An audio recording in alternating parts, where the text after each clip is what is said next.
سلام بچه‌ها، امروز می‌خوایم یاد بگیریم چطور این سگک ساده رو که تهیه کردیم به کمربند چرمی که خودمون ساختیم متصل کنیم. ما ساخت کمربندهای دولایه گاوی و همچنین پل‌های اونو توی ویدیوهای قبلی بهتون یاد دادیم. اگه ندیدید لینکش بالای صفحه و همچنین تو توضیحات هست، میتونید ببینید بعد بیاید سراغ این ویدیو. خب اکثرا این بندک‌ها رو به سگک میدوزن، یعنی یه دوخت اینجا میزنن که دیگه این لق نزنه. ولی چون دوختش سخته، شما هم احتمالاً چرخ ندارید که با چرخ این کار رو انجام بدین. من میخوام روشی بهتون یاد بدم که نیازی به دوخت نداشته باشه. اتفاقا بهتر هم هست، چون این قسمت تحت فشاره. اگه دوخت بخوره از این کنارا به تدریج شروع به پاره شدن میکنه چرمتون و خیلی چیز ضروری و خوبی هم نیست. حالا چی لازم داریم؟ اول خود این بندکه که باید روی چرم برشش بدین. ابعادش رو تو همین تصویر میتونید ببینید.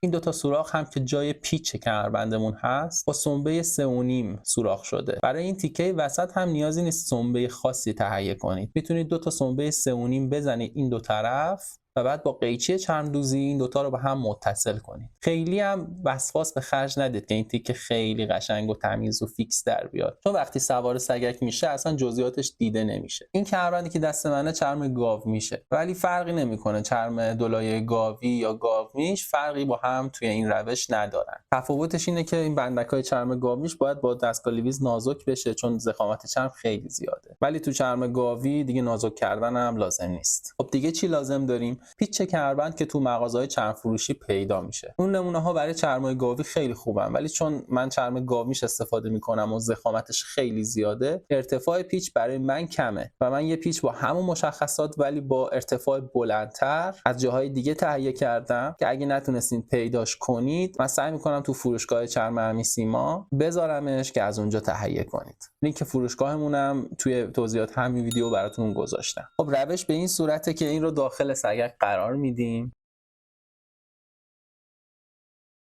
روی کمربند فیکسش میکنیم و تا جایی که میشه محکمش میکنیم که دیگه اینور لق نزنه. بعد با یکی دستمون اینو میگیریم، با خودکار ژله‌ای این سوراخ رو علامت میزنیم. حالا میرم با سنبه 3.5 این سوراخ رو روی تسمه هم ایجاد میکنم و حواسم هست دیگه این سوراخ نباید دیگه بیاد جلوتر، هر چقدر دورتر باشه بهتره و سگکمون خیلی شیک و محکم وای میسته. هر چقدر این سوراخ شلتر بشه این کمربندمون اینجا بازی میکنه و بعد مجبورید دوباره ببرید و یه سوراخ جدید بزنید. حواستون به این نکته باشه. بچه‌ها تولید این ویدیوها خیلی زمان بره. خیلی ازتون ممنون میشم. اگه از ویدیوهای این شکلی خوشتون میاد حتما ما رو دنبال کنید و برامون کامنت بذارید. اینطوری ازمون حمایت میکنید. مرسی. بریم برای ادامه کار. یه دونه رو میذارم داخل، میارمش روی کمربند. اول استوانه رو داخل میکنم، حالا پیچو میذارم این سمت. چون سوراخمون رو عقب‌تر زدیم که حسابی فیکس بشه، یه مقدار فشار دست میخواد که روی هم قرار بگیره.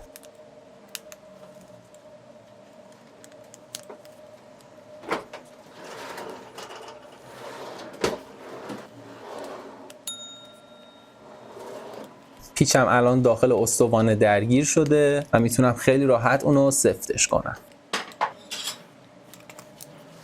به همین راحتی کمربندمون متصل شد و دیگه اصلا لق هم نیست.